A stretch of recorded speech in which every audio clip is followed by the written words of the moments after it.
നമ്മളിൽ പലർക്കും ഒരു തെറ്റും ചെയ്യാതെ പഴി കേൾക്കേണ്ടി വന്നിട്ടുണ്ടാവാം അല്ലേ? അങ്ങനെ ചില രംഗങ്ങളാണ് ഞാൻ ഈ സ്കിറ്റിലൂടെ നിങ്ങൾക്ക് മുമ്പിൽ അവതരിപ്പിക്കുന്നത്. ഒരിടത്തൊരു അമ്മായിയമ്മ. മോന്റെ ഭാര്യയെ അടുക്കളയിലോട്ട് വിളിച്ചാലോ? പാചകമൊക്കെ എന്തായാലും പഠിക്കണമല്ലോ. ഓ, ഈ വെളുപ്പാങ്കാലത്ത് എന്തിനാന്നേ വിളിക്കുന്നത്? ഇവിടുത്തെ മോള് എഴുന്നേറ്റ് വരും 11 മണിയൊക്കെ ആവും. ആ പിള്ളേരല്ലേ പതുക്കെ പാചകമൊക്കെ പഠിച്ചോളും. നമ്മുടെ കുഞ്ഞുങ്ങളല്ലേ.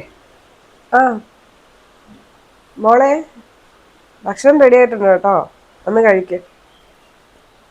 ആ പാത്രം ഒന്നും കഴിയണ്ട, അതങ്ങ് വെച്ചിട്ട് മോൻ അടുക്കളയിൽ നിന്ന് കയറി പൊക്കോ, കുഴപ്പമൊന്നുമില്ല, അമ്മ ഉണ്ടാക്കിക്കോളാം. ഓ എൻ്റെ കുഞ്ഞേ, അതെല്ലാം അവിടെ ഇട്ടേക്ക്, അമ്മ ഉണ്ടാക്കിക്കോളാം, കൊച്ചു കയറി പൊക്കോ. പോയി സിനിമയെ വല്ലതും കണ്ടോണ്ടിരിക്കേ. കൊച്ചിനെ ഒന്ന് വിളിച്ചാലോ? ജോലി കഴിഞ്ഞ് വരാൻ സമയമായല്ലോ. വേണ്ട, കൊച്ചോർക്കും ഞാൻ ഭയങ്കര സ്വാതന്ത്ര്യം കൊടുക്കാത്തൊരു അമ്മായിമ്മയാണ്, ഭയങ്കര സ്ട്രിക്റ്റാന്ന് ഓർക്കും. മോനെ, കൊച്ചിനെ ഇതുവരെയും കണ്ടില്ലല്ലോടാ. നീ ആ സ്റ്റോപ്പ് വരെ ഒന്ന് പോയി നോക്കിക്കേ, വരാൻ താമസിക്കുന്നുണ്ടല്ലോ. രാത്രിയല്ലേ, ഒന്ന് പോയി നോക്കിയിട്ടാ, കൊച്ചൊറ്റയ്ക്ക് നടന്ന് വരണ്ടല്ലോ.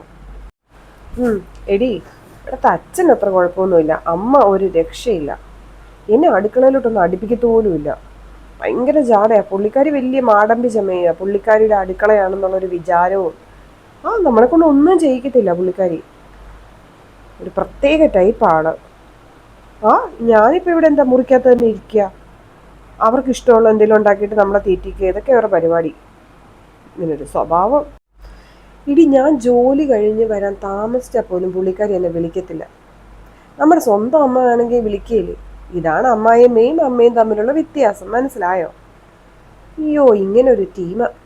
എങ്ങനെയും ഇവിടെ കഴിഞ്ഞുകൂടാ, അല്ല എന്നാ ചെയ്യാനാ. ആ ചേട്ടന് പിന്നെ അമ്മയെ മതിയല്ലോ, എന്തെങ്കിലും ഉണ്ട് ചേട്ടനോട് മാത്രമേ പറയുള്ളൂ, നമ്മളോട് പറയുകയില്ല. എന്നിട്ട് മോളെ, കുഞ്ഞെ, സത്യത്തിൽ അവർക്ക് ഇഷ്ടമില്ല ഞാൻ അടുക്കളയിൽ കയറുന്നു ഒന്നും ചെയ്യുന്നു. ഒരുമാതിരി നമ്മുടെ ഹോസ്റ്റലിലൊക്കെ ജീവിക്കുന്ന പോലത്തെ ഒരു അവസ്ഥയാണ് ഇവിടെ. ഒരിടത്തൊരു അമ്മയും അച്ഛമ്മയും. കരഞ്ഞിട്ട് ഒരു കാര്യമില്ല. ഞാൻ ഫോൺ തരികയല്ല കുഞ്ഞെ, വേറെ എന്തെങ്കിലും കളി നോക്ക്, അമ്മയും കൂടെ കൂടാ, നമുക്ക് പെയിന്റ് ചെയ്യാം. നമുക്ക് പെയിന്റ് ചെയ്യായിരുന്നു കേട്ടോ, ഫോൺ കളിക്കണ്ട കേട്ടോ. കുഞ്ഞിന്റെ കണ്ണിന് വേദന എടുത്ത് നമ്മൾ ഹോസ്പിറ്റലിൽ പോയതല്ലേ, ഡോക്ടറുകൾ എന്താ പറഞ്ഞേ? ഫോൺ ഉപയോഗിക്കില്ലെന്നല്ലേ. ഫോൺ തരില്ല എന്തായാലും. നമുക്ക് പതുക്കെ ഫോണിന്റെ യൂസ് ഒക്കെ കുറയ്ക്കാൻ മോനെ. ഞാനൂടെ ഇരിക്കാം, നമുക്ക് ഒരു പടമൊക്കെ വരച്ച് കളിക്കാം. കരച്ചിൽ നിർത്തിക്ക്. എന്നതാ കൊച്ചിനെ കിട്ടും, കുറെ നേരമായല്ലോ കരയിക്കുന്നത്. ഡോക്ടർ പറഞ്ഞ അതങ്ങ് കൊടുക്ക്, അതിനിട്ട് കരയിക്കാതെ. ഐശ്വര്യക്കേടാ കുഞ്ഞുങ്ങൾ കരയുന്നത്. അതല്ല, കുഞ്ഞിന്റെ കണ്ണിന് പ്രോബ്ലം ഉണ്ട്. പിള്ളേരെ വളർത്താൻ അറിയത്തില്ലേ, അത് ഇങ്ങോട്ട് കൊണ്ടുപോവാ. പൊന്നിന് അച്ഛമ്മ തരാം കേട്ടോ ഫോണ്. മനസ്സിലാവത്തില്ല. അതെ, നിന്നെക്കാളും കൂടുതൽ കുട്ടികളെ വളർത്തി പരിചയം എനിക്കാ. നീ ഒന്നിനെയല്ലേ വളർത്തിയുള്ളൂ, ഞാൻ 5 എണ്ണത്തെ വളർത്തിയതാ. എന്നെ കേറി ഭരിക്കാൻ വരുന്നോ? എന്നോട് ദേഷ്യമുള്ളത് എന്നോട് തീർക്ക്. അമ്മ കൊണ്ടുകൊണ്ട് എവിടെ നിർത്തിയരേ? ഓ, ഞാനിപ്പൊ എന്റെ മുറി കൊച്ചിനെ കൊണ്ടുവന്ന് നിനക്ക് ഇഷ്ടമില്ല, പോരെടുക്കുവാണോ ഇപ്പം കൊച്ചെ? അവൻ ഇങ്ങോട്ട് വരട്ടെ കേട്ടോ, നിന്നെ കാണിച്ചു തരാം. ഒരിടത്തൊരു അയൽവാസി. മക്കളെ, ഈ കട്ലറ്റ് ബാക്കി വെച്ചിരിക്കുക, മതിയായോ? 2 കൂടെ കഴിക്ക്. മതിയോ? അയ്യോ, ഇത് 5 കട്ലറ്റ് ഉണ്ടല്ലോ, എനിക്ക് 1 മതി. ആ താഴത്തെ വീട്ടിലെ കുഞ്ഞുങ്ങളിപ്പോൾ സ്കൂളിൽ നിന്ന് വന്നിട്ടുണ്ടാവും, കൊണ്ട് കൊടുത്താലോ? ഇത് വെറുതെ എന്തിനാ ഇവിടെ വേസ്റ്റ് ആക്കുന്നത്? പിള്ളേരാണ്, കഴിക്കുകയും ചെയ്തു. അവര് നമ്മളെ പോലെ തന്നെയല്ലേ, കൊണ്ട് കൊടുക്കാം.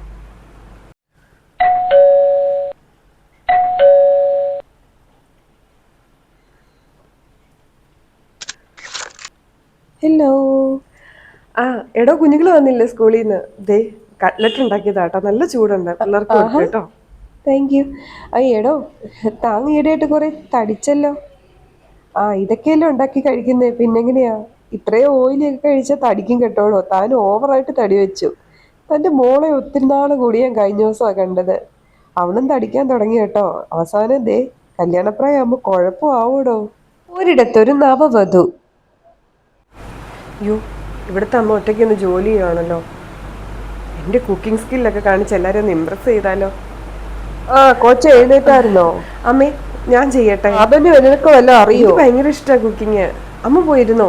ഞാൻ ചെയ്തോളാം, എനിക്കെല്ലാം ഉണ്ടാക്കാൻ അറിയാം. ദേ ചേട്ടൻ സാധനം എല്ലാം കൊണ്ടുവന്നിട്ട് എന്തൊരു അടിപൊളി ഐറ്റം ഞാൻ ഉണ്ടാക്കി തരാം കേട്ടോ.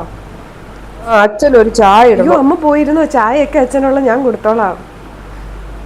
അമ്മ പോയിരുന്നോ? അമ്മേ, എനിക്ക് കുക്കിംഗ് ഒക്കെ അറിയാം, ധൈര്യമായിട്ടിരിക്കുക, അടിപൊളിയായിട്ട് കുക്ക് ചെയ്യും. ഓ, എന്നാ ഉണ്ടടി സുലോചനെ? ഓ, അടുക്കളയിലൊക്കെ നമ്മളെ കയറ്റുമോ? പുതിയ കൊച്ചമ്മ വന്നിട്ടുണ്ടല്ലോ. കുറേ ഫാഷനുള്ള സാധനങ്ങളൊക്കെ ഉണ്ടാക്കി വെക്കും. എനിക്കിതിൻ്റെ ഒന്നും ചുവ തീരെ ഇഷ്ടമല്ല. ഓ, നേരിട്ട് പറഞ്ഞാൽ ഇനി കൊച്ചമ്മയ്ക്ക് ഇഷ്ടപ്പെട്ടില്ലല്ലോ. നിനക്കറിയാമല്ലോ എൻ്റെ ദിവാകരേട്ടൻ ഈ പറഞ്ഞ പോലെ ചായക്കകത്ത് ഇഞ്ചി ഏലക്കാന്നിടുന്ന ഇഷ്ടമില്ല. ചേട്ടൻ ഇനി ഇനിയൊന്നും പറയാൻ ബാക്കിയില്ല. ഓരോരോ പുതിയ പരിഷ്കാരങ്ങൾ.